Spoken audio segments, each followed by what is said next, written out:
అప్పుడు చంద్రబాబు నాయుడు గారు చాలా ప్రెజర్ పెట్టేవాడు, ప్రతి డిపార్ట్మెంట్ని బాగా ప్రెజర్ పెట్టేవాడు. ఎందుకంటే టైమ్లీ కంప్లీట్ కావాలి, ఏషియన్ గేమ్స్ దగ్గరికి వస్తున్నాయి.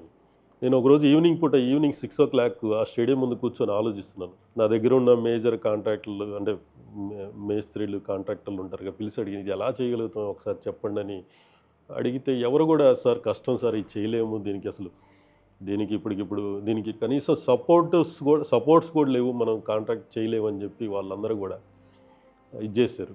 ఎవరు చేయలేమంటే నేను ఒకటే బలంగా నమ్మాను, ఎవరు చెయ్యలేనిది మనం చేయాలి లైఫ్లో. మనం ఎవరు చేయలేనిది మనం చేస్తేనే మనం ఆ పొజిషన్కి వెళ్ళగలుగుతాం, అంతే కదా. మనం ఎవరు చేయలేనిది మనం చేయగలిగితేనే మనకంటూ ఒక రికగ్నిషన్ వస్తుందనే ఆ రోజే నేను బాగా బలంగా నమ్మాను అదని.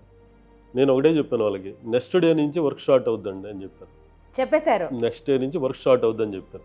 ఇంకోటి ఏంటంటే పీపుల్స్ అంతా తిరుగుతుంటారు కాబట్టి డే టైంలో చేయలేము. అది నేనేం చేశానంటే మా టీం అందరికీ బాగా మోటివేట్ చేసి రాణిగంజ్ వెళ్ళేసి అప్పటి వరకు మీ మిషన్స్ లేవు, పవర్ స్పేర్లు, మనం యాక్చువల్గా పొలాల్లో కొట్టే పవర్ స్పేర్లు ఒక 10 పవర్ స్పేర్లు తెప్పించేసి 4 నైట్స్లో LB stadium and boxing stadium power స్పేర్లు తీసుకొని మొత్తం పవర్ స్పేర్లు అంటే పెద్ద పెద్ద గన్నులు తీసుకొని 4 daysలో నేను చేసిస్తే డిపార్ట్మెంట్ అంతా 4 days తర్వాత డిఈసి ఏఈ వీళ్ళంతా వచ్చి ఆశ్చర్యపోయారు, ఇది ఒక వండర్, అసలు ఎలా చేయగలిగాడు, ఎవరు చేయగలిగాడు అని చెప్పి ఆ రోజే అప్రిషియేట్ చేశారు.